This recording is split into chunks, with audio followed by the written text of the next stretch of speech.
కొత్త పార్టీ ఏర్పాటుపై కవిత కసరత్తును వేగవంతం చేశారా? పార్టీ పేరు గురించి అన్ని కోణాల్లోనూ సమాలోచనలు చేస్తున్నారా? 2006 ఆగస్టులో జాగృతిని ప్రారంభించిన కవిత సరిగ్గా 20 ఏళ్ల తర్వాత ఆగస్టులోనే పార్టీని ప్రారంభించేందుకు మొగ్గు చూపుతున్నారా? పార్టీ పేరు తెలంగాణ జాగృతి ఉంటుందా, లేక కొత్త పేరు గురించి ఆలోచిస్తున్నారా? కవిత పార్టీ పెడితే బీఆర్ఎస్కు ఏ స్థాయిలో నష్టం జరగనుంది అన్న చర్చ ఇప్పుడు జోరుగా సాగుతుంది. అదేంటో చూద్దాం.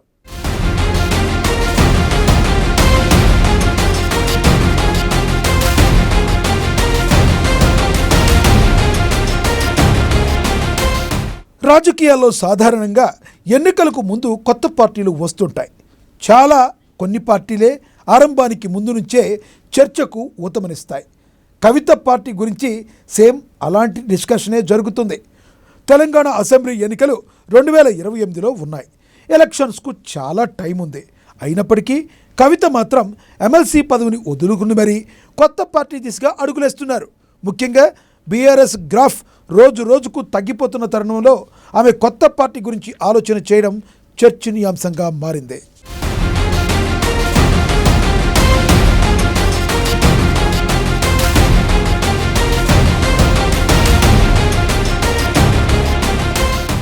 కవిత ఇలా కారు దిగారో లేదో స్పీడ్ పెంచేశారు. ఇటీవలే తను రాజీనామాను ఆమోదింపు చేసుకున్న ఆమె కొత్త పార్టీ దిశగా అడుగులను వేగవంతం చేశారు. ఒక వ్యక్తిగా బయటకు వెళ్తున్నానని చెప్పిన కవిత శక్తిగా తిరిగి చట్టసభల్లో అడుగు పెడతానంటూ శపథం చేసి మరీ వెళ్లారు. అసెంబ్లీ ముందున్న గన్ పార్కులోని అమరవీరుల స్తూపానికి నివాళులు అర్పించి కొత్త రాజకీయ పార్టీ ఏర్పాటు చేస్తానని ఆమె ప్రకటించారు.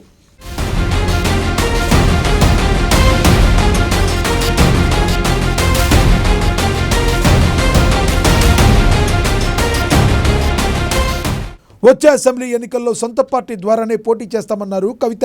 ఈ నేపథ్యంలో ఆమె పార్టీ పేరు గురించి జాగృతి నేతలతో విస్తృతంగా మంతనాలు జరుపుతున్నారు. అందరూ తెలంగాణ జాగృతి సంస్థనే రాజకీయ పార్టీగా మార్చాలని సూచించినట్లుగా టాక్. మరికొందరు మాత్రం పార్టీ పేరులో టీఆర్ఎస్ వచ్చేలా చూడాలని కోరారట. ఎలాగూ టీఆర్ఎస్ బీఆర్ఎస్గా మారిపోయింది. ఈ తరుణంలో ఉద్యమ కాలంలో జనానికి దగ్గరైన టీఆర్ఎస్ పేరుతో పార్టీ పేరు పెడితే బాగుంటుందని జాగృతి నేతలు చెప్పారట. మరికొందరు మాత్రం తెలంగాణ బహుజనం లేదా జై తెలంగాణ పేర్లను సూచించినట్లుగా తెలుస్తుంది. అయితే కవిత మాత్రం ఇంకా ఓ నిర్ణయానికి రాలేదట. పార్టీ పేరుపై ఆచితూచి నిర్ణయం తీసుకోవాలని ఆమె అనుకుంటున్నారట.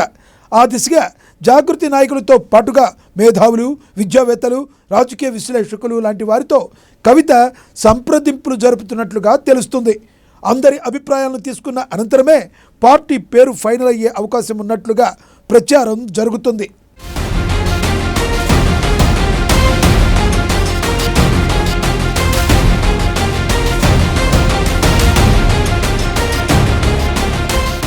కవిత కొత్త పార్టీ ఉగాదికి రావచ్చని ప్రచారం జరుగుతున్నా అలాంటిదేమీ లేదని జాగృతి శ్రేణులు చెబుతున్నాయి. ఎందుకంటే ఆగస్టు సెంటిమెంట్నే కవిత ఫాలో అయ్యే అవకాశం ఉందట. తెలంగాణ ఉద్యమంలో భాగంగా 2006 ఆగస్టులో తెలంగాణ జాగృతి సంస్థను కవిత ఏర్పాటు చేశారు. అనుకున్న రీతిలోనే జాగృతి జనంలోకి తీసుకెళ్లడంలో ఆమె విజయం సాధించారు. ఒక దశలో ఆమె జాగృతికి గట్టి క్యాడర్ను ఏర్పాటు చేసుకుని బీఆర్ఎస్కే పోటీ ఇచ్చారు.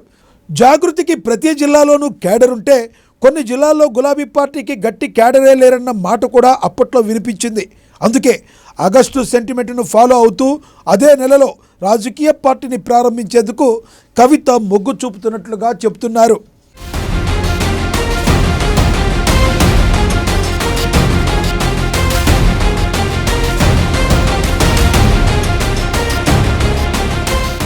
ఇప్పటికే జనం బాటలో పేరుతో క్షేత్రస్థాయిలో కవిత పర్యటించారు. అన్ని వర్గాల ప్రజలను కలిసి జనాన్ని ఆకట్టుకునే ప్రయత్నం చేశారు. జాగృతి జనం బాట ఇప్పుడు ముగింపుకు చేరుకుంది. ఫిబ్రవరి నెలాఖరులో మంచిర్యాల వేదికగా ముగింపు సభ నిర్వహించే ఆలోచనలో కవిత ఉన్నట్లుగా తెలుస్తుంది. మంచిర్యాల అయితేనే తాను అనుకున్న రీతిలో గ్రాండ్ పొలిటికల్ ఎంట్రీకి దోహదపడుతుందని ఆమె భావిస్తున్నారట. అందుకే అక్కడే భారీ మీటింగ్కు కవిత సిద్ధమవుతున్నారని సమాచారం.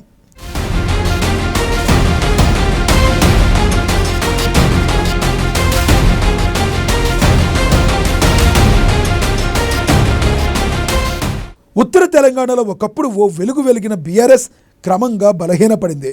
ఉమ్మడి ఆదిలాబాద్, నిజామాబాద్, కరీంనగర్ జిల్లాలు గులాబీ పార్టీ చేతుల్లో నుంచి చేజారిపోయాయి. ఈ నేపథ్యంలో చేజారిన ఆ జిల్లాలను తమ వైపుకు తిప్పుకునేందుకు కవిత ఆలోచిస్తున్నారట. పాత ఓటు బ్యాంకును ఆకట్టుకుని మళ్ళీ తన వైపు తీసుకొచ్చేందుకు కవిత ప్రయత్నం చేస్తున్నారని తెలుస్తుంది. ముఖ్యంగా సింగరేణి కోల్డ్ బెల్ట్ ఏరియాపై ఆమె ఫోకస్ ఉందట. ఎందుకంటే కవితకు సింగరేణి వ్యవహారాలపై గట్టి పట్టుంది. భారీ ఎత్తున అభిమానులు, అనుచర గణం కూడా ఉన్నారు. గతంలో గౌరవ అధ్యక్షురాలుగాను కవిత వ్యవహరించారు. ఈ తరుణంలో సింగరేణి ఎంప్లాయీస్ను ఆకట్టుకునేలా కోల్డ్ బెల్ట్ ఏరియా నుండి పోటీ చేయాలని కవిత కృత నిశ్చయంతో ఉన్నట్లుగా తెలుస్తుంది. బొగ్గుబావుల నుంచే తన జైత్రయాత్ర మొదలు పెట్టాలన్న ఆలోచనతో ఆమె ఉన్నట్లుగా చెబుతున్నారు.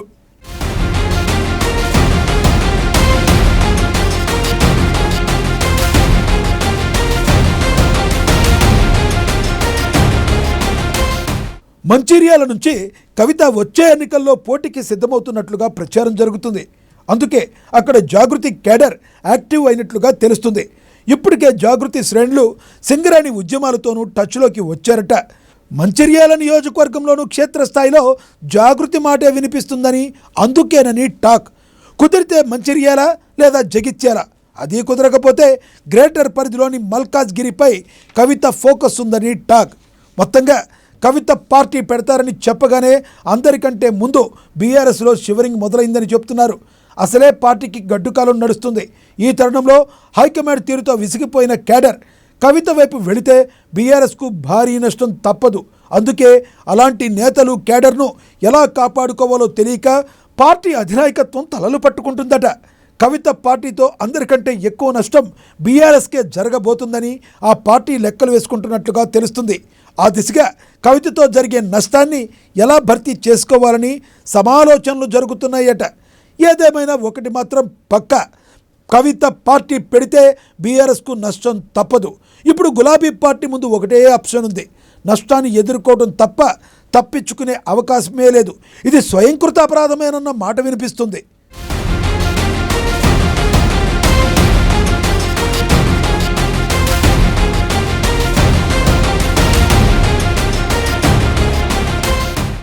అన్నిటికీ మించి మండల్లో కవిత మాట్లాడిన తీరుపై జనంలో సానుకూల చర్చ జరుగుతుంది.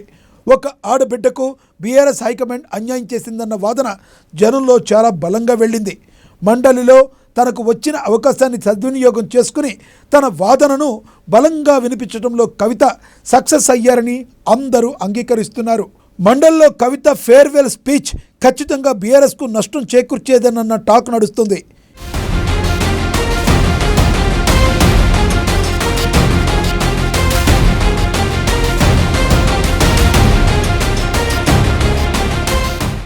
ఎంత కాదనుకున్నా కవితను కేసీఆర్ కుమార్తెగానే జనం అభిమానిస్తారు.